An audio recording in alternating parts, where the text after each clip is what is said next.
네, 오늘은 저번 영상에 이어서 그들이 말하지 않는 23가지 여섯 번째부터 11번째 챕터를 정리하도록 하겠습니다. 일단 6번째 챕터 이름은 거시경제의 안정은 세계 경제의 안정으로 이어지지 않았다 라는 부분인데요. 이 부분에서는 가장 크게 등장하는 부분은 인플레이션입니다. 인플레이션은 경제 지표로 중요한 기능을 할 수는 있지만 그것만을 가지고 경제 정책을 수립하거나 어떤 방향을 세우는데 결정적으로 사용해서는 안 된다라는 게 이 챕터의 요지입니다. 페이지 84쪽입니다. 물론 일단 하이퍼 인플레이션은 시장 가격을 의미 없는 소음에 불과한 것으로 만들어 버림으로써 자본주의를 기초부터 뒤흔든다라고 하면서 인플레이션이 경제 상황에 부정적인 영향을 미칠 수 있음을 모르는 바 아니다라고 말을 하고 있습니다. 하지만 이 인플레이션만을 가지고 경제 안정이 인플레이션이 약화되면 경제가 안정된 것이고 인플레이션이 심해지면 경제가 불안정한 것이다 라고 일단락하기에는 조금 부족한 점이 있다 라는 게 뒤에 나오는데요.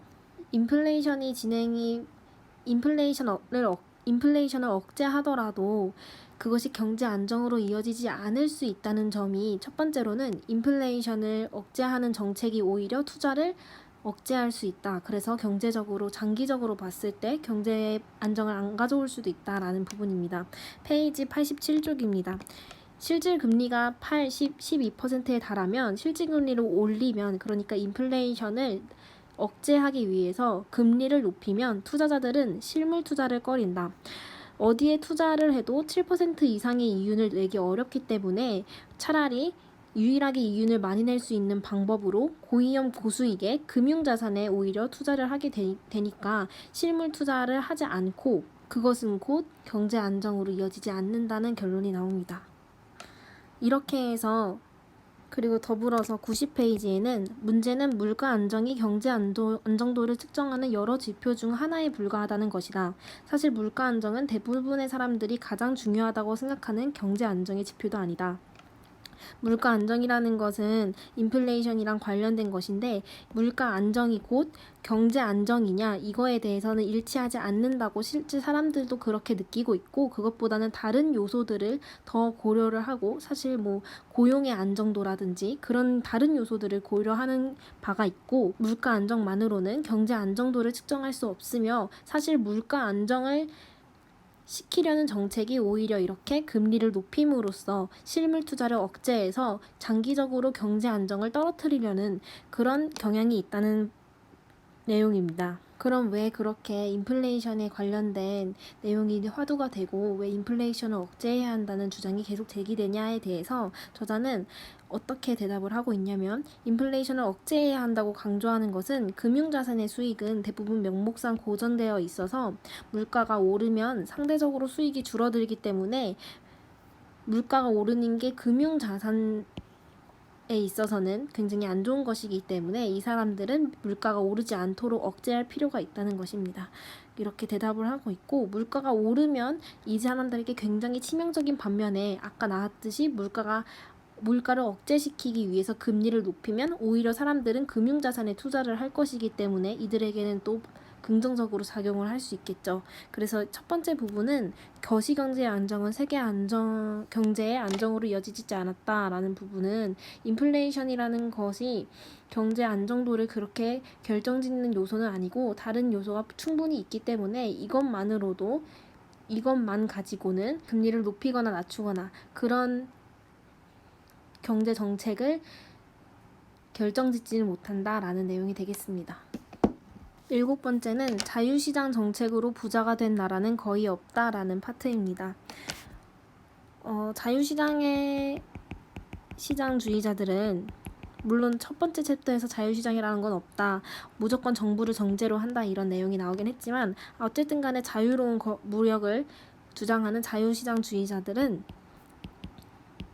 보호무역과 부딪히는데 이 책의 저자는 자유시장보다는 보호무역이 경제성장을 이룩하는데 더 도움이 된다. 그것은 특히나 한 나라의 경제가 성장하고 있는 시점, 어떤 특정 산업을 유치 산업으로 정해서 그 산업을 발전시키는 과정에 있어서는 절대적으로 자유시장보다는 보호무역 정책을 취해야 나라가 성장할 수 있다라고 주장을 합니다. 실제로 페이지 97쪽에 19세기 말 현대 경제성장 부문 슈퍼스타인 미국과 중국은 둘 다 현대 신자유주의 자유시장 독트린을 완전히 역행하는 정책 레시피를 선택했다. 완전히 역행하고 있다 했으니까 자유시장이 아닌 보호무역과 관련된 그런 정책을 펼쳤다는 것입니다. 그래서 지금 현재 경제적으로 성장을 이룩한 미국과 중국 같은 경우도 보호무역의 전략을 택했기 때문에 이렇게 성장을 할 수 있었다라는 내용입니다. 그런데 지금은 오히려 선진국들은, 많이 발전한 나라들은 오히려 이제 성장을 하고 있는 개발도상국에게 보호무역을 하라고 하지 않고, 자신이 써왔던 전략이 이것이 효과적인데 보호무역을 하라고 하지 않고 오히려 그들에게 자유시장으로 시장을 개방해야지 그들에게 이득이 된다는 고 말하거나, 아니면 무역을 자유롭게 할 것을 그들에게 어떤 조건으로 붙인다거나, 이런 식으로 해서 일정 부분 자신들이 수출할 수 있는 물건을 확보하려는 경향을 가지고 있습니다. 왜냐하면 미국과 중국 같은 지금 선진국들은 자신들이 이미 어느 정도 기술 개발을 이루었고, 나머지 나라들 같은 경우는 그것을 성장하는 단계이기 때문에 자신들이 이미 성장한 그런 완제품 같은 것들을 이 나라에 파는 것은 이들의 입장에선 시장을 확보하는 것이기 때문에 이들 입장에서는 자유시장이 필요하고, 반면에 다른 나라들은 이들 나라 내수시장에서 이것을 좀 더 발전시켜야지 장기적으로 도움이 되는데, 선진국들이 자유시장을 할 것을 조건으로 내걸기 때문에 지금 이러한 챕터에 관련된 내용이 나오고 있는 것이라고 할 수 있습니다. 이 부분을 제일 잘 보여주는 게 105페이지입니다. 우리가 자녀들을 노동시장에 내몰아 성인들과 경쟁하도록 하지 않고 학교에 보내는 것과 같은 논리로, 교육이죠. 개발도상국 정부는 자국의 기업들이 도움 없이도 세계 시장에서 경쟁할 능력을 갖출 때까지 유치산업을 보호하고 육성해야 한다. 그렇기 때문에 어느 시점까지는 경제적으로 성장하고 있는 나라들도 자유무역이 아닌 보호무역을 택해야 자국의 유치산업을 보호할 수 있고 육성할 수 있다. 그럼에도 불구하고 그렇게 성장한 선진국들이 현재 다른 개발도상국에게 자유무역을 하자고 지금 계속 권유를 하고 있다. 그렇기 때문에 이들의 말을 그렇게 믿어서는 안 된다. 이번 챕터의 이름이 자유시장 정책으로 부자가 된 나라는 거의 없다 라고 얘기를 하고 있습니다. 이들의 어떤 말에 속지 말라, 이것을 주 내용으로 하고 있는 것입니다.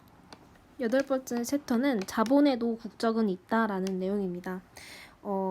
무슨 초국가 기업이라든지 다국적 기업이라고 말이 등장을 하면서 한 기업이 여러 나라에 어떤 지부들을 두고 있고, 그런 상황을 보고 이 기업은 처음에 어디 A국에서 시작을 했다고 하더라도 A국뿐만 아니라 다른 나라들에도 공동으로 지금 운영이 되고 있는 것이다 라고 얘기를 하고 있기 때문에 이것도 역시 자유무역이랑 관련이 되겠죠. A국은 어느 나라에도 귀속되지 않았다 이렇게 얘기를 하고 있지만, 사실은 그럼에도 불구하고 A국에서 시작된 이 기업은 어쨌든 A국에 더 유리한 경영 전략을 선택할 수밖에 없다라는 게 지금 자국 편향이라는 용어로 등장합니다.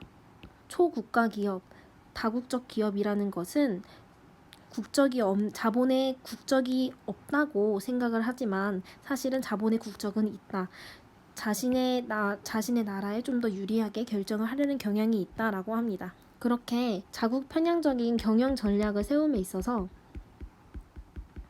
무엇이 이런 경영 전략을 만드냐에 있어서 이 챕터의 초입부 부분에는 이 회사를 누가 소유하고 있느냐, 그러니까 자본 구조가 굉장히 경영 전략에 영향을 미친다는 점이 나와 있습니다. 그 부분은 113쪽입니다.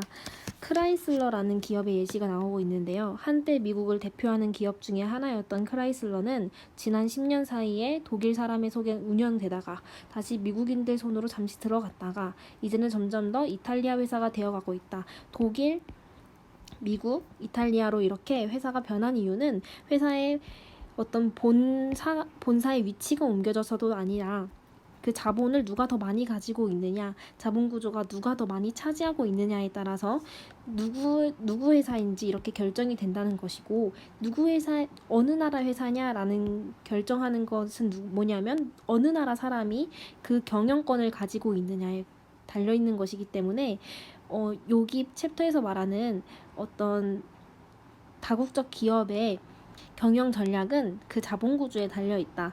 일단 이것을 전제로 이 부분을 읽으시면 될 것 같습니다. 그러면 자신의 국가에 더 유리하게 경영 전략을 세우는 그런 자국 편향 현상은 왜 일어날까 생각해 보면 팔이 안으로 굽는다고 A국의 경영진은 자신의 본국인 A국에 조금 더 감정적으로 애정이 갈 수도 있다라는 부분이 나오고요. 두 번째로는 자신의 기업이 성장할 수 있도록 A국에서 여기에 지원을 많이 해줬기 때문에 그 지원 받은 거에 대해서 자신이 어떤 도덕적으로, 역사적으로 책임감을 가질 수 있고, 아니면 어쨌든 본사는 A국에 있으니까 A국에 있는 본사에는 인적 자원이 굉장히 많이 몰려 있을 거 아닙니까? 그래서 이 인적 자원은 공장이나 아니면 생산 설비 이런 것과 달리 수출하기 아니면 이렇게 파견하기가 굉장히 비용이 많이 들고 현실적으로 어렵기 때문에 어쩔 수 없이 인적 자원을 옮기지 않는, 그러니까 주요 경영 전략은 어쩔 수 없이 본사에서 하게 되는 그런 편향이 어쩔 수 없이 발생을 한다라는 경제적 이유가 있습니다. 이 내용을 조금 더 명확히 해보자면 페이지 113쪽입니다. 기업들의 자국 편향은 단지 최고 경영진을 임명하는 일에서 그치지 않는다. 그러니까 이미 자국 편향은 어디서 등장을 하냐면 경영진을 임명하는 것도 자국의 경영진을 최고 경영진으로 임명을 하는 것이죠. 그리고 그뿐만 아니라 대부분 첨단 산업에서 기업 경쟁력의 핵심이라고 할 수 있는 어떤 거냐면 연구 개발 부문도 자국 편향이 대단히 심하다. 그러니까 공장 같은 것들은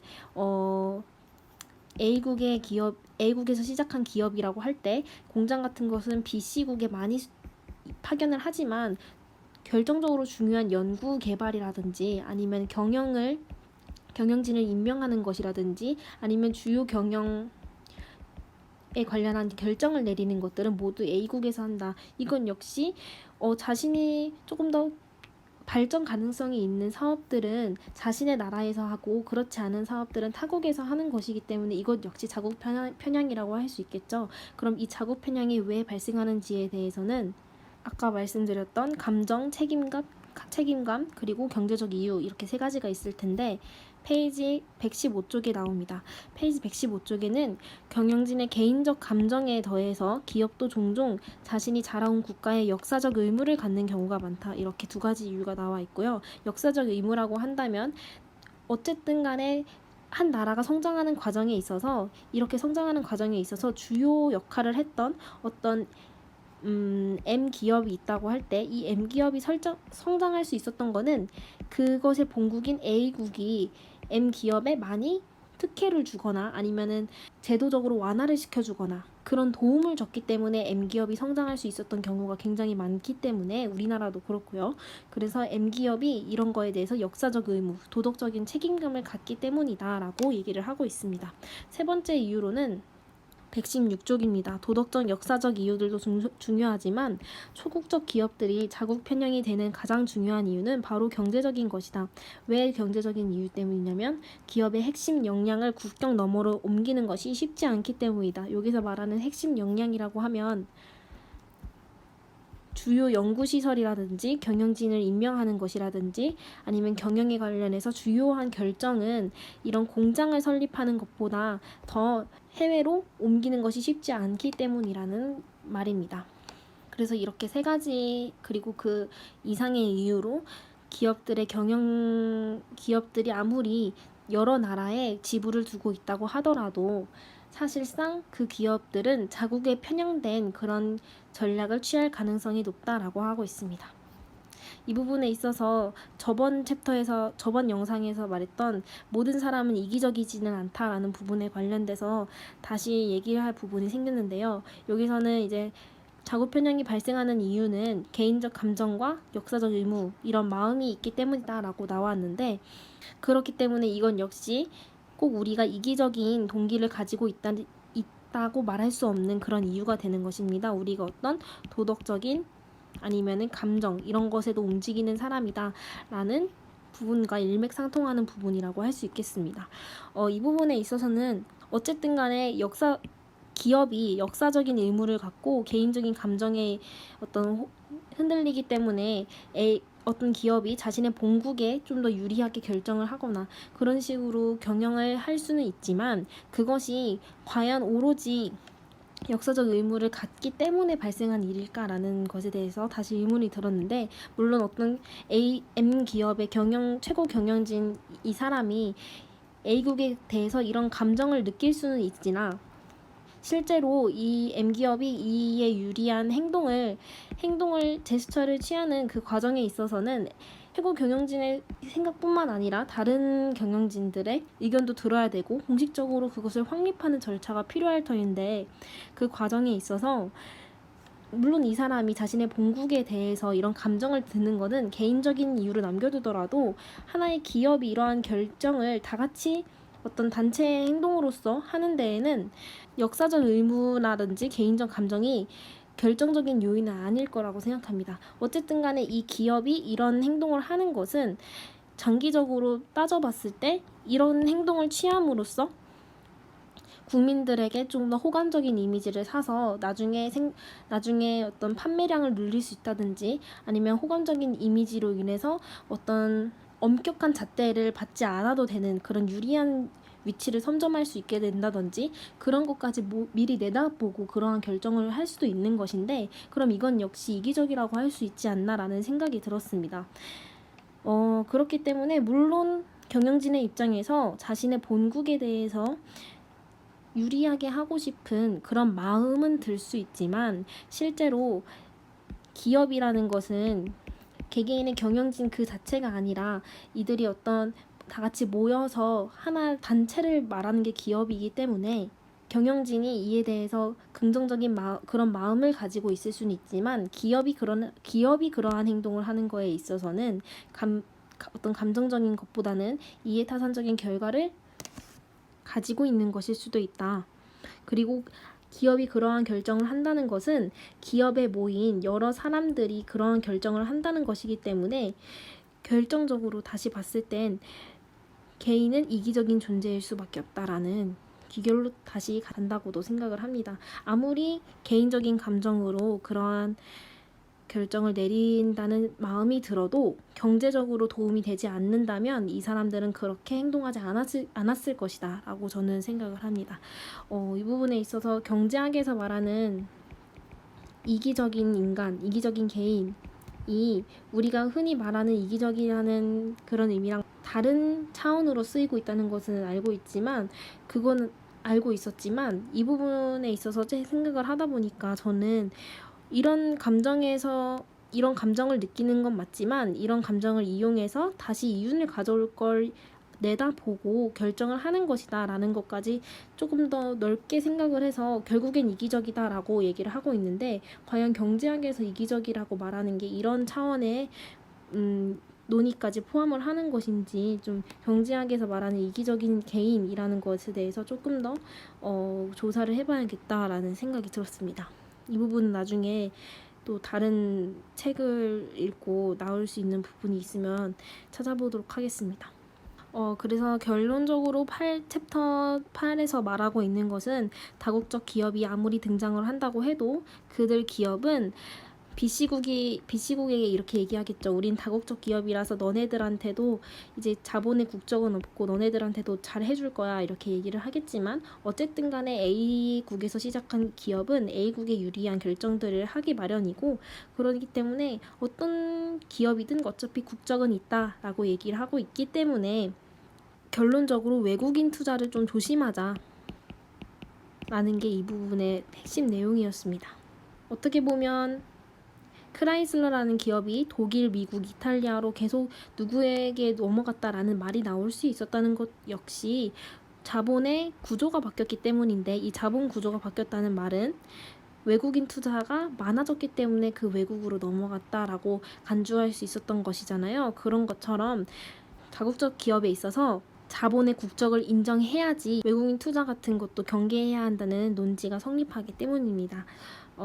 이 부분에 있어서는 조금 조심스럽게 외국인 투자만 조심할 건 아니라 뭐 사모펀드라든지 기업의 장기적인 투자, 진정한 투자를 바라는 게 아니라 이윤만을 위한 잠깐 그런 투기적인 그런 성질의 투자는 조심해야 한다라는 게 끝부분에서 나오긴 하지만, 전반적으로 나오는 내용은 그 기업을 누가 소유하고 있는지에 따라서 그 소유자는 자신의 자국에 편향적인 결정을 할 수밖에 없고, 그게 그렇기 때문에 외국인 투자를 그냥 무조건적으로 허용을 하게 된다면 크라이슬러 기업처럼 다른 나라에 넘겨갈 수도 있기 때문에, 그렇게 넘겨가면은 자국의 기업이 다른 나라의 기업이 될 수 있다. 그러면 A국이 B국으로 넘어가게 된다면 다시 M기업은 B국에 유리한, B국의 자국 편향된 그런 경영 전략을 갖게 될 것이기 때문에 오히려 A국에게는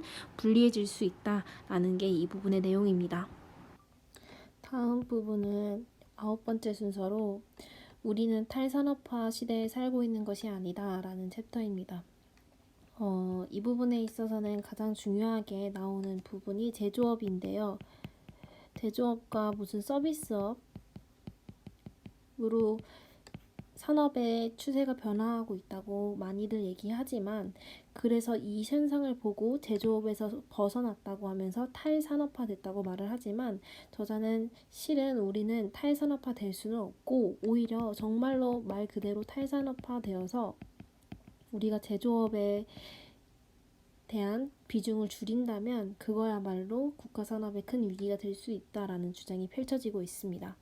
이 부분이 우리가 탈산업화라고 어떤 국가의 산업 프레임을 이름 짓는 것에 대해서 왜 이렇게 경계를 하냐 하고 생각을 해봤더니, 앞에 부분에서 우리가 어떤 기술을 중시할 것인지, 우리의 그러한 인식이 실제로 그런 정책들을 어떤 기술을 발전시킬지에 있어서 정책을 입안하는 것에 있어서 굉장히 큰 영향을 미치기 때문에 우리가 어떤 기술을 더 중요하게 생각할지는 결코 가벼운 문제가 아닙니다.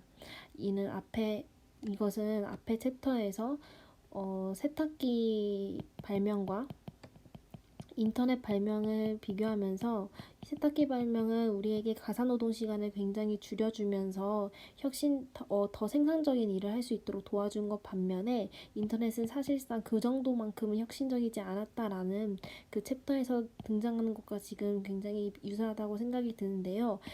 저자는 이런 부분에서도 알 수 있듯이 이렇게 제조업을 서비스업보다 더 중시하는 태도를 보여주고 있습니다. 그 부분에 대해서 이제 책의 말을 조금 인용해 보자면 페이지 128쪽입니다. 이에 따라 제조업이 위축된 나라는 자연스럽게 산업화 이후 단계로 접어들게 된다는 것이다. 실제로 많은 사람들이 이 같은 서비스 산업의 부상을 찬양하고 있습니다.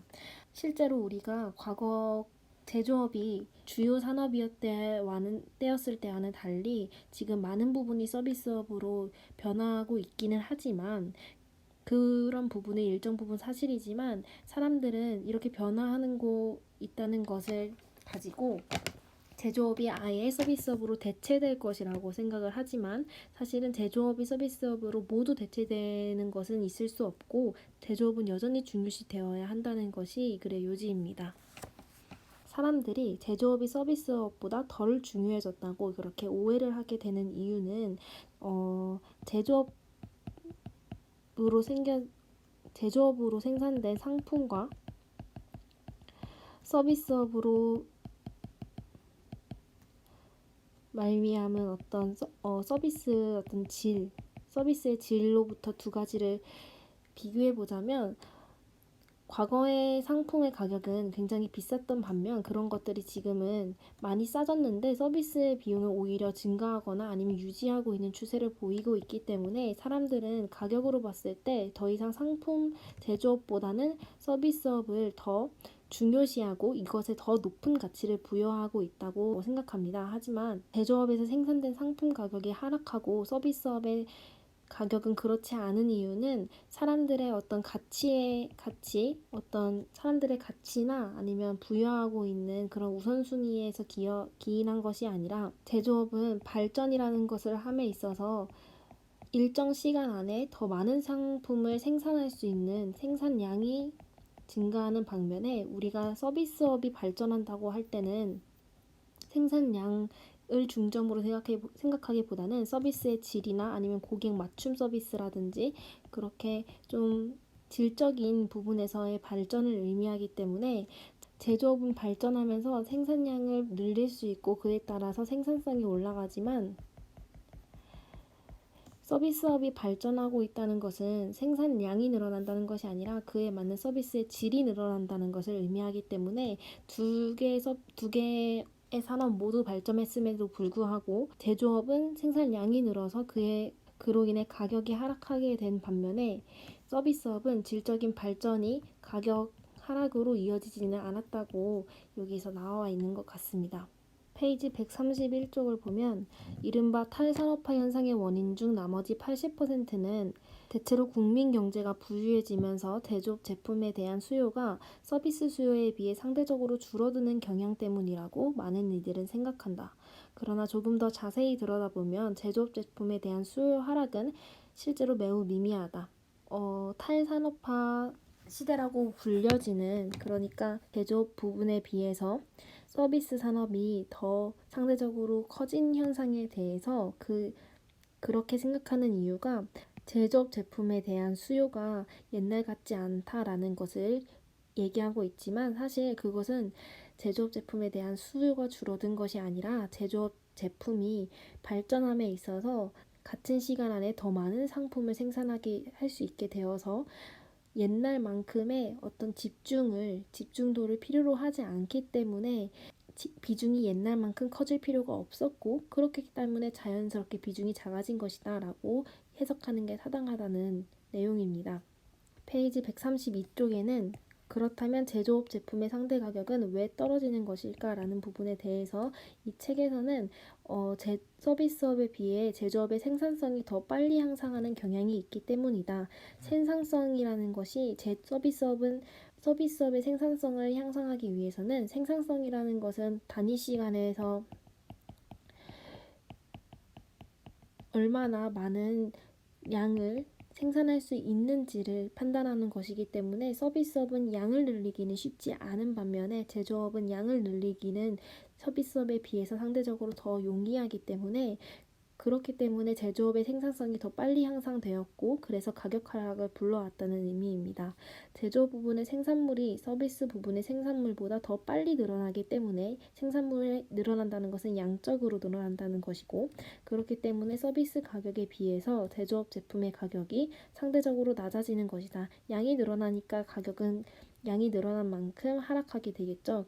그 내용을 말하고 있습니다. 이 부분에 대해서 저는 조금 더 해석을 해봤을 때 제조업에 있어서의 발전은 생산량 증대를 의미하겠지만 서비스업에 있어서의 발전은 질적인 발전을 자연스럽게 의미하게 될 것이기 때문에 제조업은 발전했을 때 당연히 가격이 하락하는 구조로 흘러갈 것이고 서비스업은 발전했을 때 굳이 가격이 하락했을 구조로 넘어가지는 않을 것이다. 어쨌든 간에 이 두 산업이 발전하고 어떤 추구하는 어떤 효용을 극대화하는 차원에 있어서 지향하는 바가 다르기 때문에 당연히 가격 하락으로 이어지는 것과 이어지지 않는 것의 차이가 있기 마련이고 그렇기 때문에 이것이 우리로 하여금 탈산업화 시대가 도래했구나, 제조업이 덜 중요하게 되었구나라는 어떤 환상 같은 그런 착각을 불러일으키게 된다라는 부분입니다. 그러니까 탈산업화라는 것은 있을 수 없고 그것은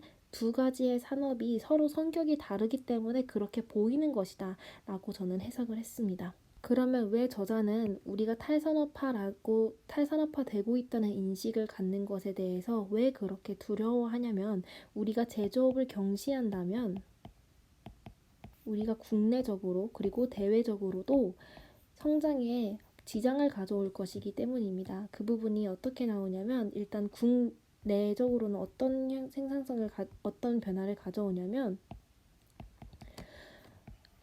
아까 말했듯이 제조업은 서비스업에 비해서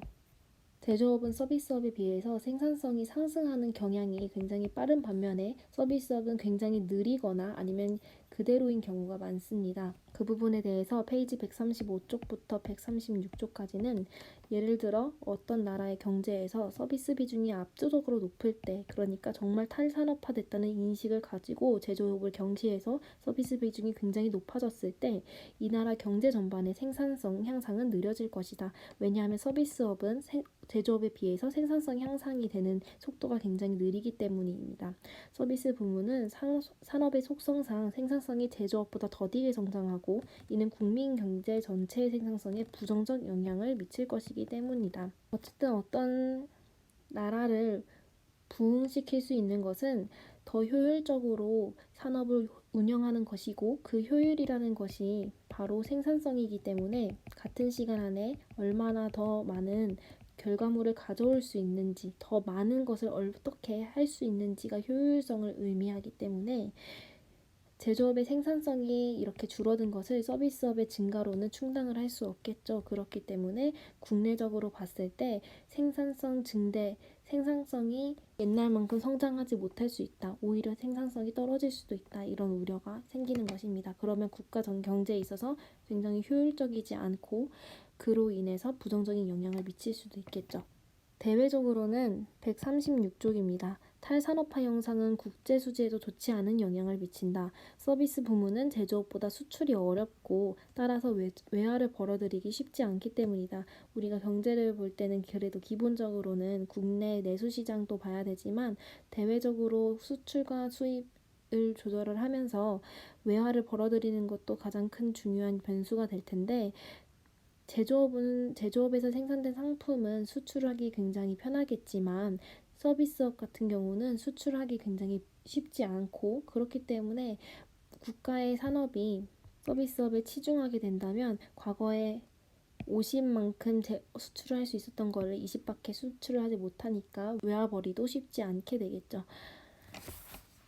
이렇게 첫 번째 이유와 두 번째 이유에서 제조업의 성장을 굉장히 경시하고 서비스업만을 국가의 주요 산업으로 생각하게 된다면 이 정도의 위험이 따를 수 있다는 것을 경고하고 있습니다. 그래서 9번째 챕터를 정리해 보면, 제조업에서 서비스업으로 굉장히 비중이 옮겨간 듯 보이지만 그것은 실제로 탈산업화, 제조업에서 벗어난 현상을 의미하는 것이 아니라 두 가지의 산업의 어떤 지향하는 바에서 본질적으로 파생되는 그런 차이점에서 그렇게 보이는 것이지, 실제로는 제조업을 경시해서는 안 되고 두 가지 산업이 모두 상생할 수 있게 가야 된다, 이런 말을 하고 싶었던 것 같습니다. 10번째 챕터는 미국은 세계에서 가장 잘 사는 나라가 아니다라는 부분입니다.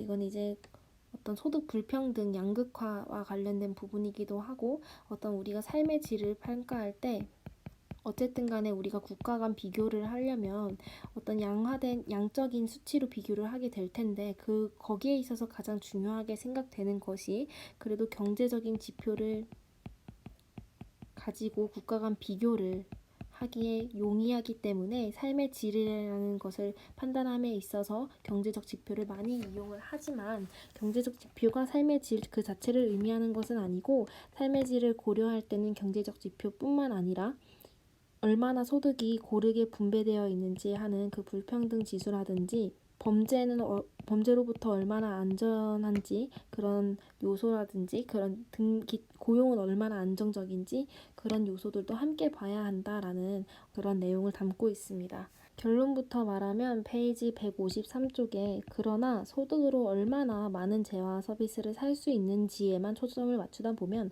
소득은 경제 지표를 의미하겠죠. 그거에 초점을 맞추다 보면 여가 시간의 질과 양, 직업의 안전성, 범죄의 공포로부터의 해방, 의료 혜택, 사회복지 등 질 좋은 삶을 구성하는 여러 가지 다른 요소들을 간과하기 쉽다. 그러니까 여기에서 여가 시간의 질과 양이라는 것은 우리가 소득은 많지만 사실상 어떤 직원이 자신의 여가 시간의 확보 없이 일만 엄청 많이 해야 되는 것이라면 실제 소득은 높더라도 삶의 질은 낮을 수도 있고 고용의 안정성이라든지 사회 치안 문제, 의료적으로는 어떻게 혜택을 받을 수 있는지 여러 가지 요소가 많다라는 게 이 부분의 내용이고요. 이런 부분은 다른 매체에서도 많이 접할 수 있으니까 그렇게 크게 어렵게 읽지는 않았습니다. 이렇게 경제 지표가 삶의 질을 완벽하게 반영하지 못한다는 것으로 예시를 들기에 앞서서 국가 간의 어떤 경제 지표를 비교할 때에는 구매력 평가 지수라는 그런 지표를 사용해야 되는데 그 부분에 있어서 이 책의 약간 도입 부분으로 나온 부분은 뭐냐면 국가별로 어떤 노동에 대한 가격이나 아니면 상품에 대한 가격이 A국 같은 경우는 노동 가격이 100인 반면 상품 가격은 50일 수 있고 B국 가격은 50, 상품 가격도 50, 노동 가격도 50 이렇게 노동과 상품 가격 기타 다른 가격들 간에 어떤 균형이 서로 다를 수 있기 때문에 이 중에 노동 가격만 가지고 비교를 하거나 아니면 상품 가격만 가지고 비교하는 것은 이러한 비중을 잘 반영을 하지 못하겠죠. 그래서 이 책에서는 노동과 상품 이렇게 비교를 하기보다는 실제로 A국의 사람들이 그 나라에 있어서 어떤 특정 재화를 삶에 있어서 어느 정도를 살 수 있냐, 그 A국 국민들의 어떤 구매력이 얼만큼 되느냐를 측정하는 것을 통해서 그나마 정확하게 국가 간의 비교를 서로 해볼 수 있지 않겠나라는 그런 지표로서 구매력 평가 지수를 사용해야 한다고 그 도입을 얘기하고 있습니다. 그래서 이 내용을 봐보면 147쪽입니다. 특정 통화가 서로 다른 나라에서 일련의 공통적인 소비품을 얼마나 살 수 있는지를 측정하는 방법인 그러니까 구매력을 평가하는 지수를 개념에 두었을 때 서로 다른 나라의 소득에 동일한 기준을 적용해서 생활 수준을 직접 비교하는 것이 가능하다라고 하면서 구매력 평가 지수로 비교를 해야 한다라고 얘기를 하고 있습니다. 이에 따르면 책에서는 선진국의 경우에는 실제로 물가는 굉장히 높을 수는 있더라도 실제로 물가는 굉장히 높아서 50 정도라고 하더라도 실제로 구매력은 10이 되거나 이렇게 왜냐하면 소득이 아무리 많더라도 물가가 높으니까 구매력은 떨어지게 되는 그런 현상을 보이게 되는데 여기서 특수하게 나오는 미국이라는 나라는 다른 선진국이라고 불려지는 나라들과는 다르게 구매력이 그렇게 떨어지지가 않고 오히려 시장 환율로 표시된 그런 가격과 구매력이 거의 비슷한 양상을 보이고 있다고 말합니다.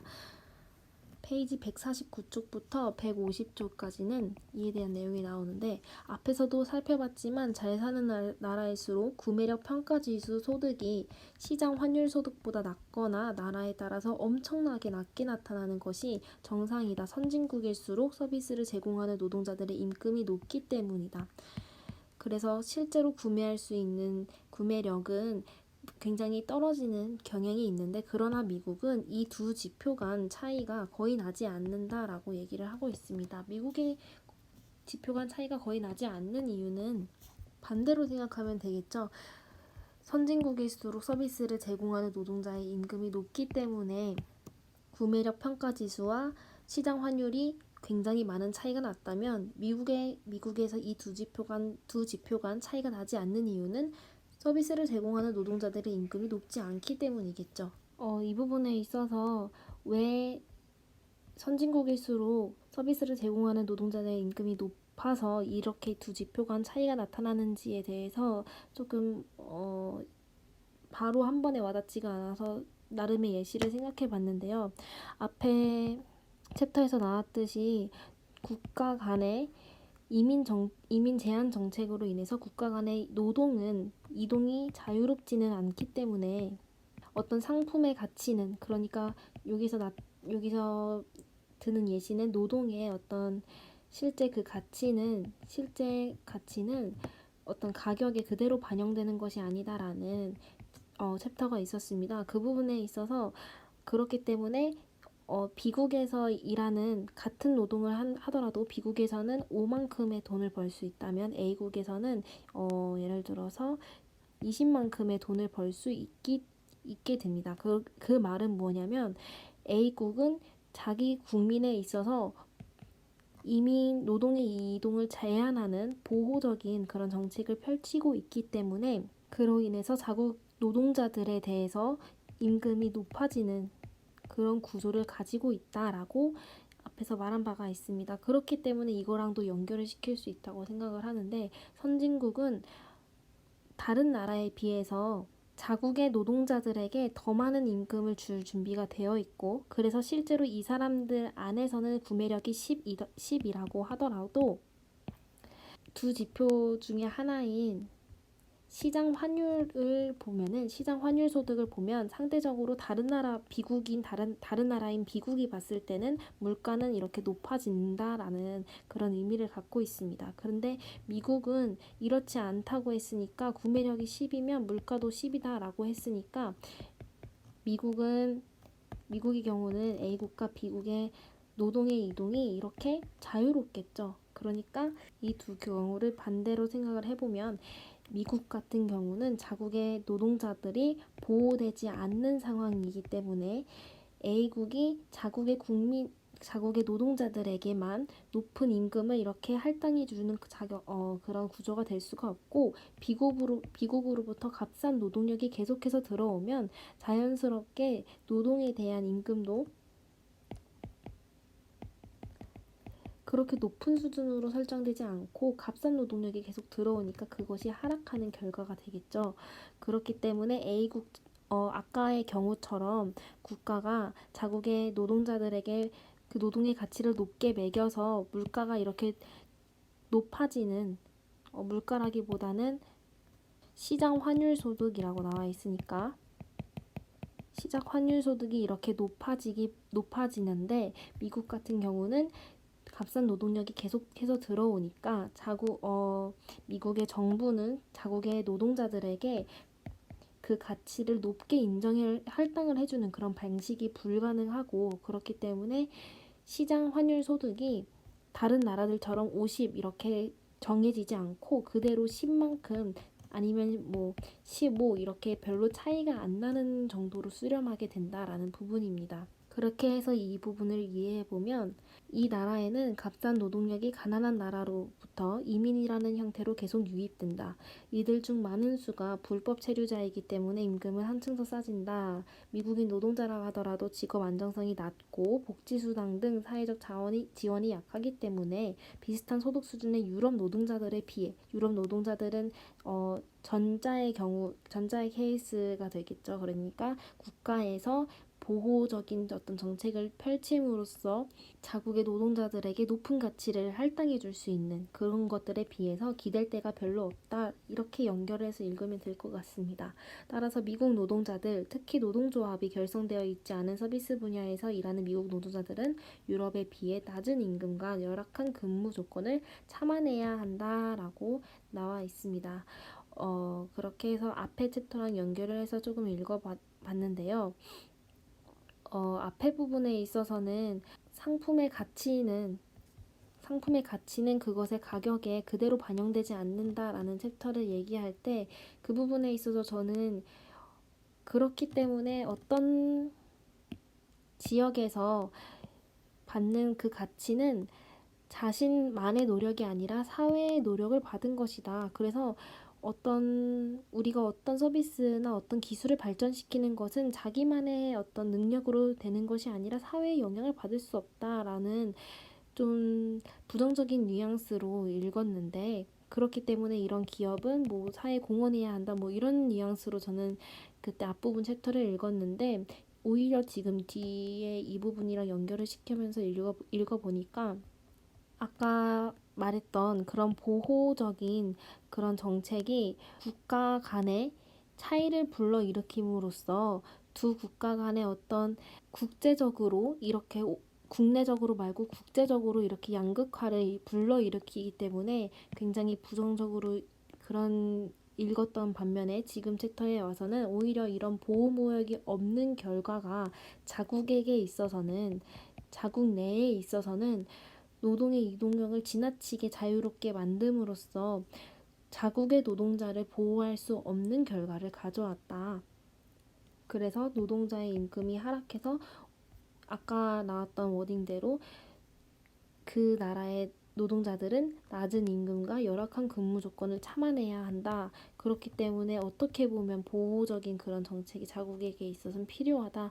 이렇게 같은 정책을 보고서 이렇게 다른 시각으로 접근을 할 수 있게 된 것 같습니다. 그래서 지금 생각을 다시 해보니까 이거는 이제 보호무역과도 관련이 있겠죠.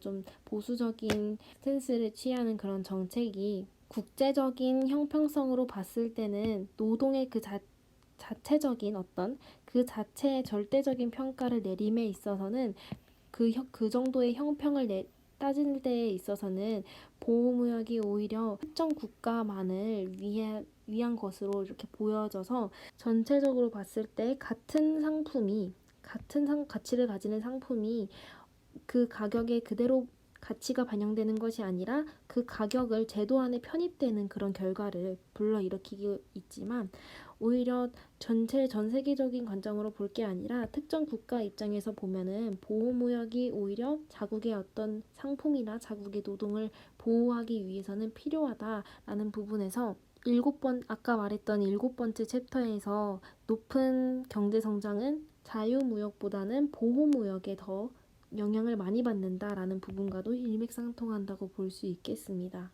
그래서 아마 그게 보호무역, 그러니까 자국의 어떤 상품들을 보호한다는 그런 의미에서 보호무역이 갖는 본질적인 의미일 것이다라는 것을 다시 한번 되짚을 수 있었고, 그렇기 때문에 여기에서 또다시 확인할 수 있는 것은 삶의 질이라는 을 결정하는 것은 경제적 지표뿐만 아니라 그러한 경제 지표를 가질 수 있게 된 그거에 영향을 미치는 어떤 국가의 정책 결정 수립 방향, 보호무역적으로 할 것인지 아니면 자유무역을 지향할 것인지 그건 역시 삶의 질에 영향을 미치고 그러한 국가 정책뿐만 아니라 실제적으로 사회적으로 얼마나 그 삶의 질이 평등하게 분배되어 있는지나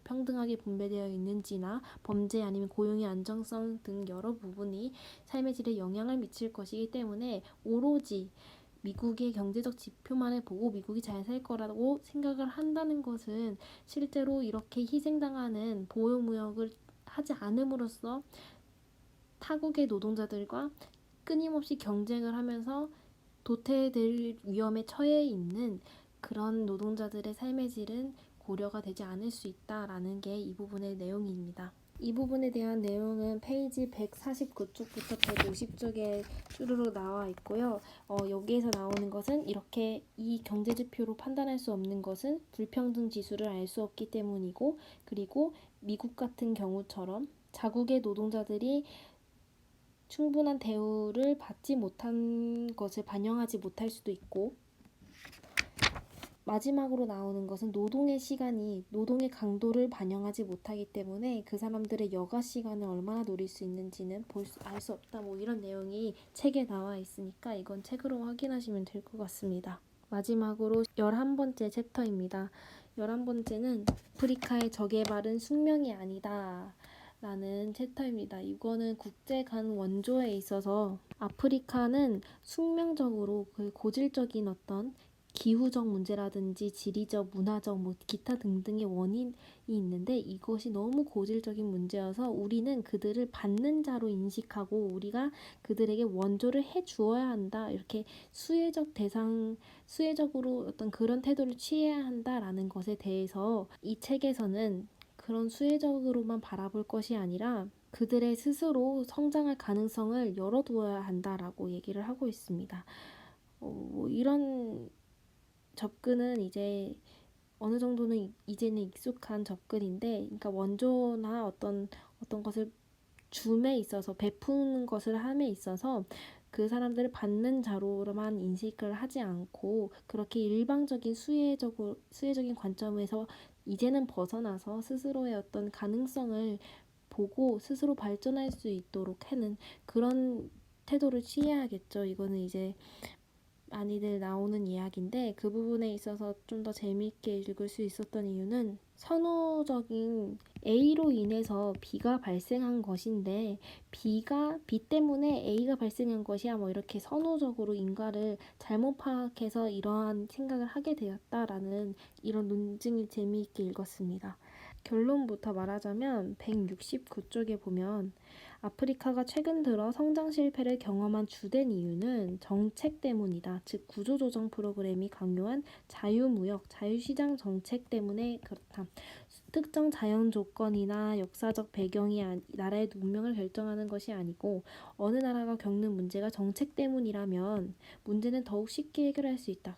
그러니까 그들의 자율성을 인정해 줘야 한다. 이런 내용입니다. 아프리카의 진정한 비극은 만성적인 게 아니라 우리가 이런 사실을 지금까지 깨닫지 못했다. 그러니까 특정 자연 조건이나 역사적 배경 뭐 이런 고질적인 문제는 절대 아니다라고 나와 있습니다.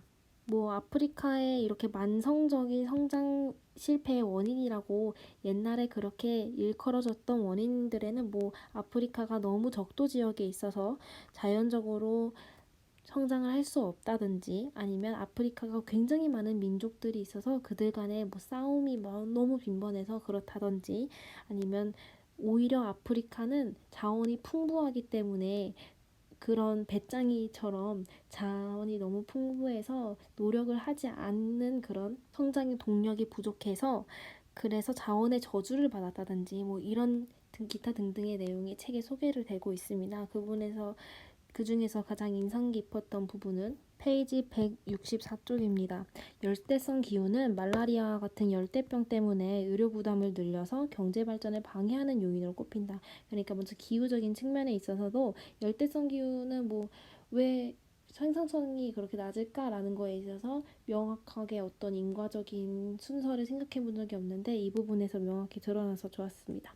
열대성 기후는 말라리아 같은 열대병 때문에 의료 부담이 늘어서 경제 발전을 방해하는 요인으로 꼽힌다. 이는 큰 문제이지만 극복할 수 없는 문제는 아니다라고 나와 있습니다. 그렇기 때문에 어떤 사람은 열대성 기후 때문에 어떤 의료 부담이 심해서 그래서 성장을 못했다.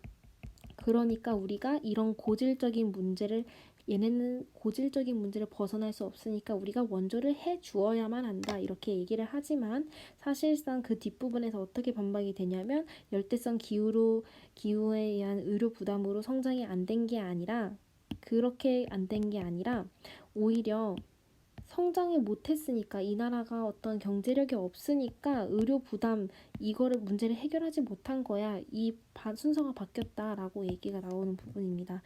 페이지 165쪽입니다. 따라서 아프리카의 저성장이 기후 탓이라고 하는 것은 저성장의 원인과 증상을 혼돈하는 것이다. 그러니까 원인과 결과를 혼동하는 것이다. 나쁜 기후가 저성장을 가져오는 게 아니라 저성장의 결과로 나쁜 기후를 극복하지 못하는 것이다 라고 되어 있습니다. 실제로 나쁜 기후가 있는 지역은 뭐 극지방이라든지 다른 열대 지방도 많지만 그런 지역 중에서도 경제 성장을 이룬 나라가 있고 이것은 충분한 이유가 되지 못한다. 뭐 같은 인과의 어떤 혼동으로 지적되는 부분은 페이지 167쪽에 나오는 것입니다.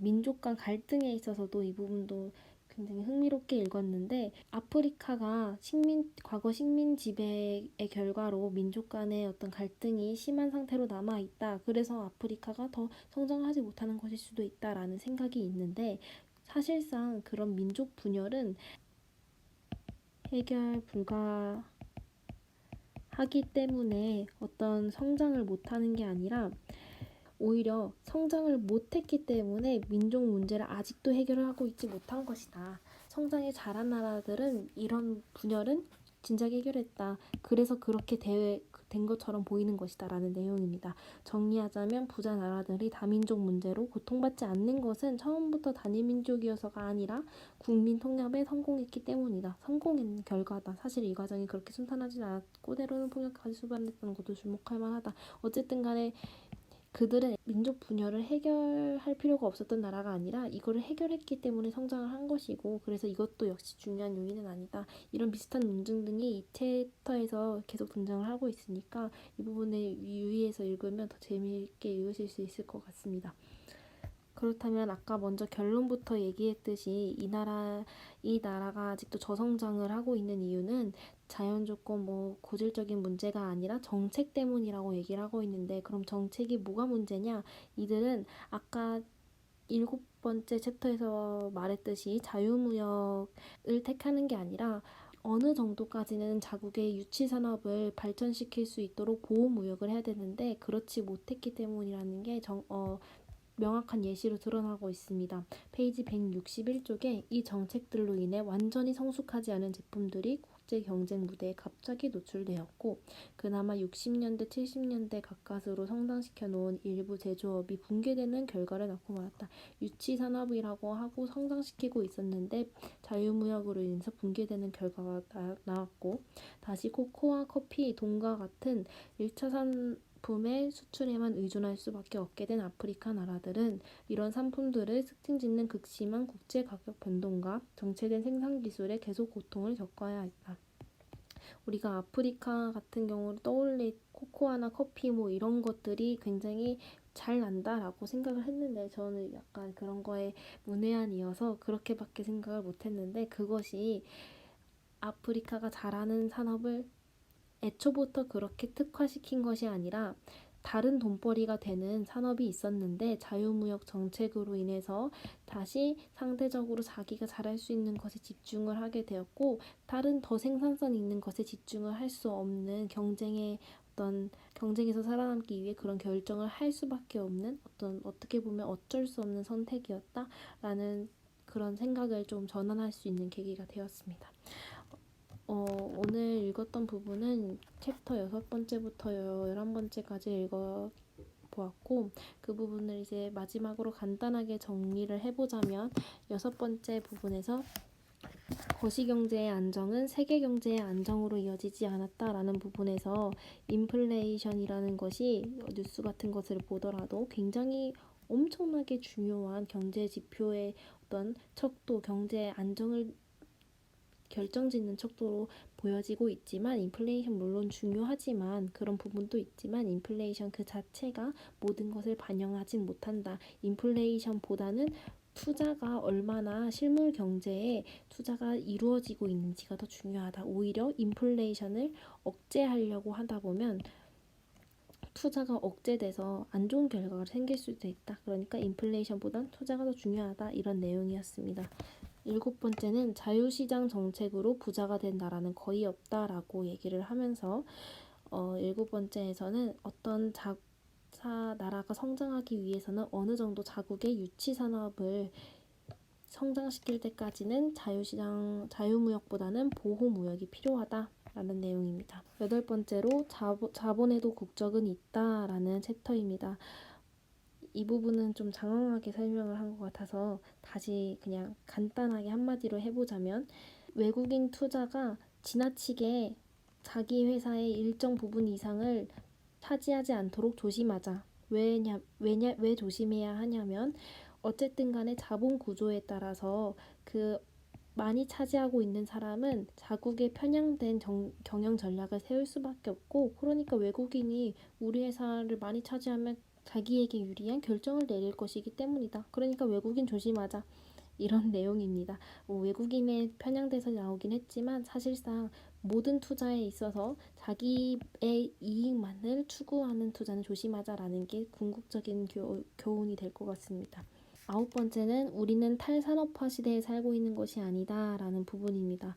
탈산업화라는 말 자체가 제조업의 몰락을 의미하는 것은 결코 아니다. 제조업도 중요하다. 이런 본질적인 차이가 있다는 것까지 한번 살펴보았었고요. 그 다음에 10번째로는 미국은 세계에서 가장 잘 사는 나라가 아니다 라는 것으로 판단할 때, 어느 나라가 잘 산다 못 산다라고 판단할 때는 여러 가지 요소를 함께 봐보자. 그 요소 중에서는 그 나라가 자유무역적인 스탠스를 취하고 있는지 보호무역적인 스탠스를 취하고 있는지도 굉장한 영향을 미치니까 어떤 국가가 자국의 국민을 얼마나 보호하는지에 대해서 삶의 질이 사실은 국가 정책에 그렇게 달려 있다라는 의미를 내포하고 있는 듯합니다. 다음 11번째는 아프리카의 저개발은 숙명이 아니다 라는 것에 있어서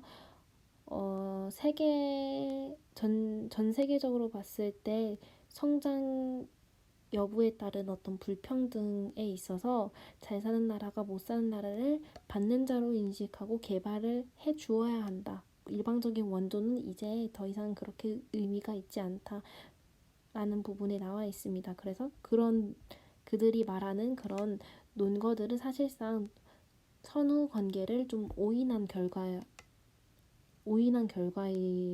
확률이 크고, 그들이 말하는 원인은 사실 선후 결과를 좀 오인한 판단이다. 사실 그들이 자국의 성장을 스스로 발전시킬 수 있는 주체로 인식하고, 그렇기 때문에 자유무역 그런 거 하지 말고 보호무역으로 스스로 발전할 수 있게 그렇게 인식해야 한다. 뭐 이런 내용을 가지고 있습니다.